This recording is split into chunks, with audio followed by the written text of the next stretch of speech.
21-ാം നൂറ്റാണ്ട് ഇവിടെ 2026-ലെത്തി. എന്നിട്ടും ഞാനടക്കമുള്ള സമൂഹത്തിന് എന്താണ് തിരിച്ചറിവ് ഉണ്ടാവാത്തതെന്നാണ് സത്യം പറഞ്ഞ് ആലോചിക്കുന്നത്.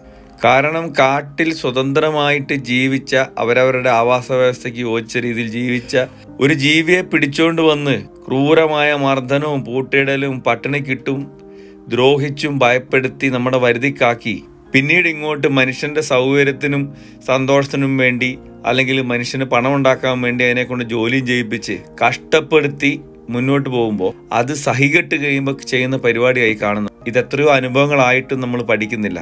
സമൂഹത്തിൻ്റെ നന്മയ്ക്ക് വേണ്ടി ഇടപെട്ട പല നിയമ സംവിധാനങ്ങളും കോടതികളും ഇതിലെന്താണ് ഇടപെടാത്തതെന്നാണ് മനസ്സിലാവാത്തത്. നമ്മുടെ സാമൂഹിക വ്യവസ്ഥയ്ക്ക് ചേരാത്ത പലതും നമ്മൾ മാറ്റിവെച്ചിട്ടുണ്ട്, പല നിയമങ്ങളും നിർമ്മിച്ചിട്ടുണ്ട്. ആ നിയമത്തിൻ്റെ ആനുകൂല്യങ്ങളൊക്കെ നേടുന്ന സമയത്ത് തന്നെ ഈ ആനയെ എഴുന്നള്ളിക്കലും അവയെ തടിപിടിപ്പിക്കലും പരിപാടികളൊക്കെ എന്നേ നിർത്തേണ്ടതായിരുന്നു എന്നാണ് എനിക്ക് തോന്നിയിട്ടില്ല. പണ്ടൊക്കെ ഇത് ആസ്വദിക്കുമ്പോൾ നമുക്കറിയില്ല അതിൻ്റെ കഷ്ടപ്പാട്. അതിൻ്റെ ലോകമാകുന്ന കാട്ടിൽ നിന്ന് അതിനെ പിടിച്ചുകൊണ്ട് വന്നിട്ട് ഈ ചെയ്യുന്നതെല്ലാം ക്രൂരതകളല്ലേ.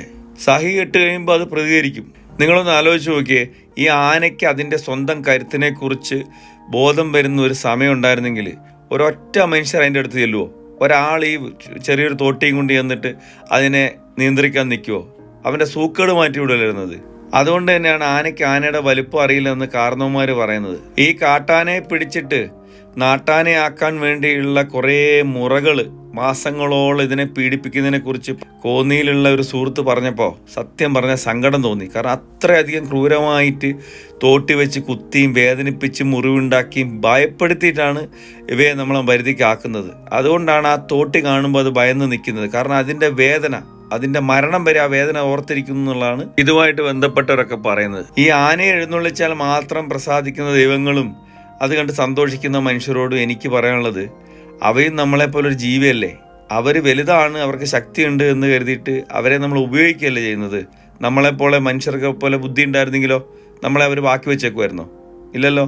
അപ്പോൾ ഒന്ന് ആലോചിക്കണം. നോക്കൂ, തുണിയും വാരി ചുറ്റി, കുറേ പട്ടും വാരി ചുറ്റി, ആ ആനയുടെ ഒക്കെ അവസ്ഥ എന്താണെന്ന് നമുക്ക് കാണുമ്പോൾ തന്നെ അറിയാം. പിന്നെ എങ്ങനെയാണ് അത് ആക്രമിക്കാതിരിക്കുക? കാലാകാലങ്ങളായിട്ട് നമ്മൾ ചെയ്തു വരുന്ന പല ആചാരങ്ങളും നമ്മൾ പിൽക്കാലത്ത് മാറ്റിയിട്ടില്ലേ എല്ലാ മതക്കാരും? അങ്ങനെയെങ്കിൽ ഈ ക്രൂരതയും കൂടെ അവസാനിപ്പിച്ചൂടെ? അതുകൊണ്ട് രണ്ട് ഗുണങ്ങളാണ് ഉണ്ടാകുന്നത്. ഒന്ന്, ആനകൾക്ക് അവരുടെ സ്വന്തം ആവാസ വ്യവസ്ഥയിൽ ജീവിക്കാം. ഇതുപോലത്തെ പരിപാടിക്കെല്ലാം പോയിട്ട് കുത്തുകൊണ്ട് ചാകുന്ന മനുഷ്യരും പരിക്കേക്കുന്ന മനുഷ്യരും ജീവിതമെങ്കിലും ബാക്കിയാവുകയും ചെയ്യും. ഒരു വശം നമ്മൾ ആനകളോട് ക്രൂരത ചെയ്യുമ്പോൾ തിരിച്ചവ നമ്മളോടും ചെയ്യുന്നുണ്ട്. ഇന്നും ആർല ഫാമിൽ ഒരു മനുഷ്യനെ ചവിട്ടിക്കൊന്നിട്ടുണ്ട് ആന. ഏകദേശം 17-18 പേരായി. അതിനെക്കുറിച്ചൊരു വീഡിയോ ഞാൻ വേറെ ചെയ്യുന്നുണ്ട്. കാട്ടിൽ ജീവിക്കേണ്ട വന്യമൃഗങ്ങളെ അവരവരെ വഴിക്ക് വിടുകയും നാട്ടിൽ ജീവിക്കേണ്ട നമ്മൾ നമ്മുടെ ജീവിതം നോക്കി ജീവിക്കുകയും ചെയ്ത ഒരു കുഴപ്പമില്ല ഉണ്ടോ?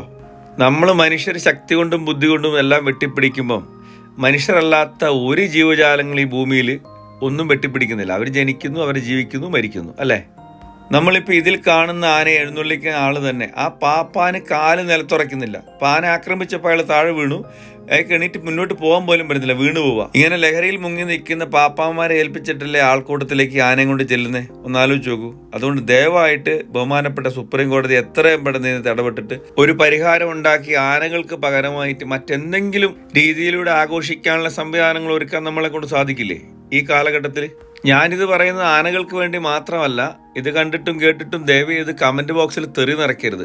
കാര്യങ്ങൾ പറയുന്നത് സത്യമാണോ എന്ന് ചിന്തിച്ചിട്ട് മാത്രം അഭിപ്രായം പറയുക. നന്ദി.